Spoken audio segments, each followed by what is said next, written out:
everyone, welcome to my channel Chemistry is Fun. Today we will deal with a topic which is included in atomic structure, that is line spectrum of hydrogen.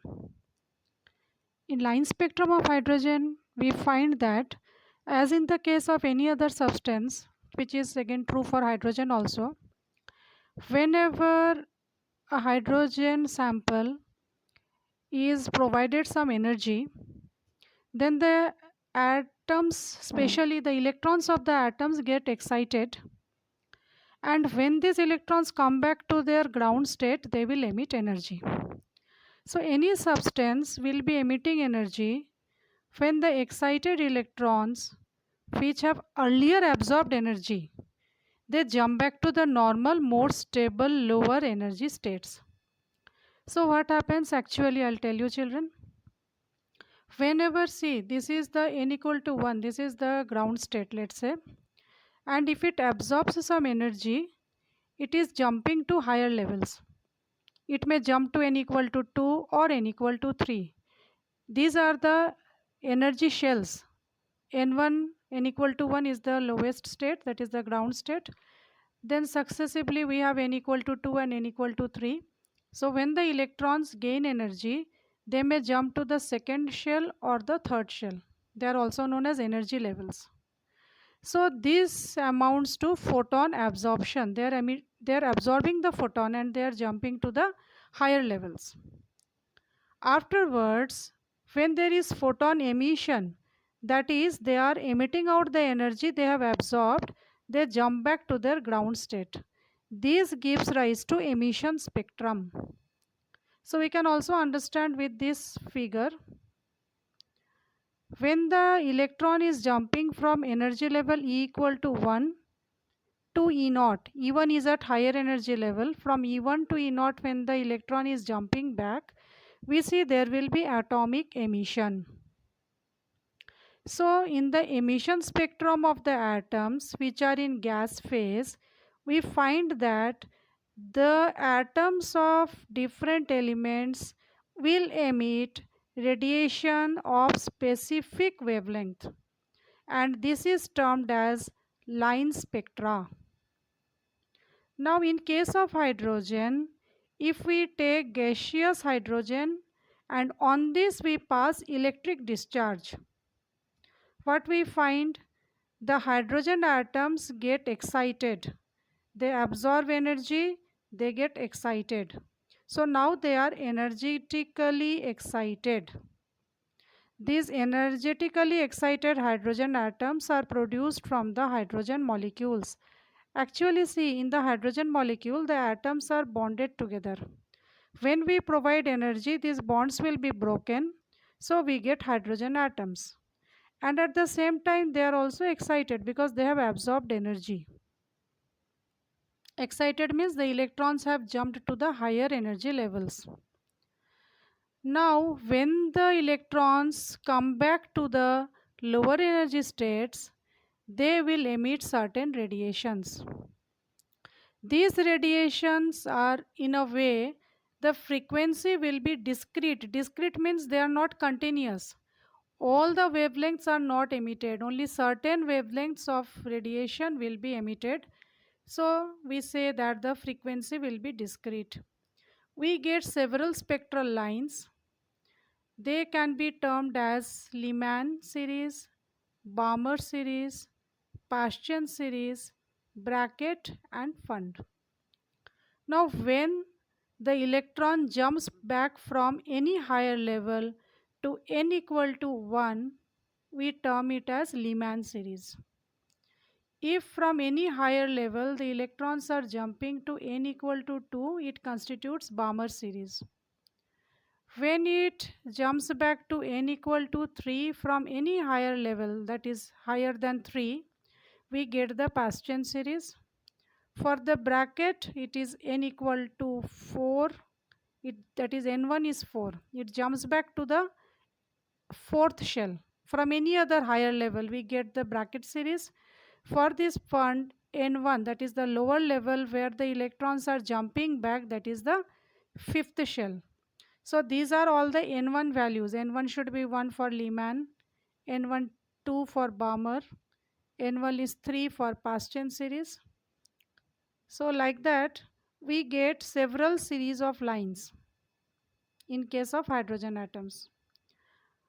When Balmer was doing the experiments, he discovered that the wavelengths of the spectral lines which he observed, that is this series, the Balmer series was named after him, and he found that all the spectral lines can be shown by the wave number nu bar, where nu bar is equal to 109677 into 1 by 2 square minus 1 by n square centimeter inverse. Here n can be any integer, this n. This n can be any integer, but it should be equal to 3 or greater than 3. Because as I told you in case of Balmer series, the n1 should be equal to 2. That is the lower energy level where the electrons are jumping back, that should be equal to 2. So the higher level, here this n represents the higher level. Higher energy level from where the electrons are jumping back. So this n, the higher level, can be either equal to 3 or it will be greater than 3. The lower level where the electrons are jumping back, the lower energy level is having value equal to 2. So we arrive at this equation. This is specifically for Balmer series. But afterwards, a generalized formula was given by Rydberg. He stated that we can have a generalized formula where nu bar equal to 109677 into 1 by n1 square minus 1 by n2 square centimeter inverse. This wave number can be utilized to find out the wave number for any series of lines, Lyman, Balmer, bracket, anything. Only here n1 represents the lower level where the electron is jumping back. N2 is the higher level from where the electron is jumping back. N1 can have values 1, 2, 3, anything. N2 will be N1 plus 1 or N1 plus 2.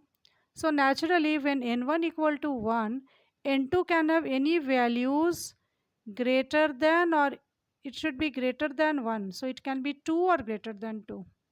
So it has to jump back from that. When N1 is equal to 1, N2 should be 2 or greater than 2. So like this, with this generalized expression, we can find out the values for wave number for the different spectral lines which I stated above. Using all these consequences and other experiments which Bohr did, he gave this Bohr's model for hydrogen spectrum.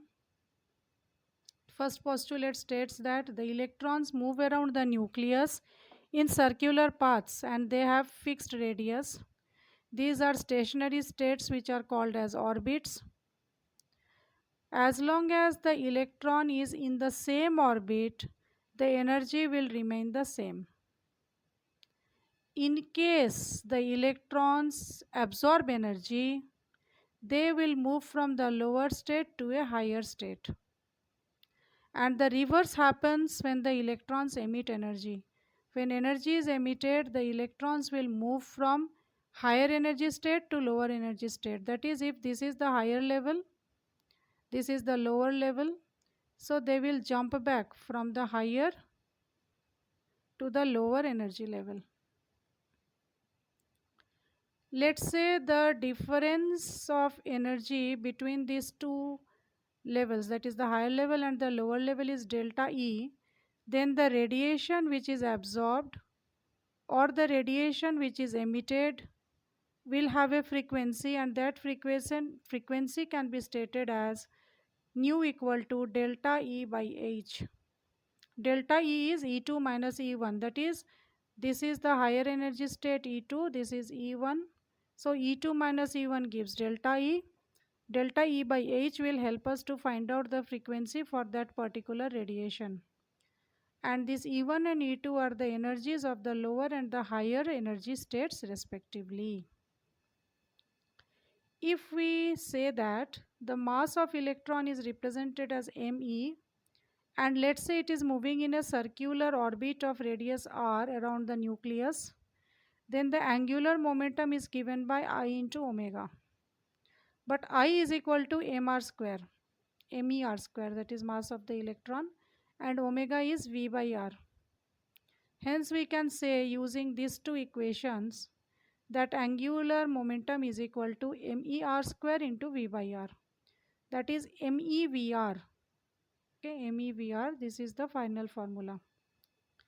And also, the angular momentum of the electron in a given stationary state can be given by MEVR, which we have just deduced, that is equal to NH by 2 pi, that is, it will be integral multiples of H by 2 pi.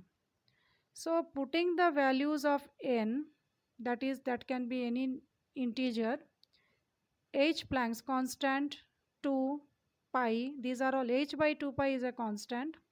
So putting all these, mass of electron is also constant, so we can calculate R. So only specific radius, that is certain fixed orbits, are only allowed for the electrons. So using this formula, we can find out the value of R, which can define the certain fixed orbits which are allowed for an electron. So thank you very much.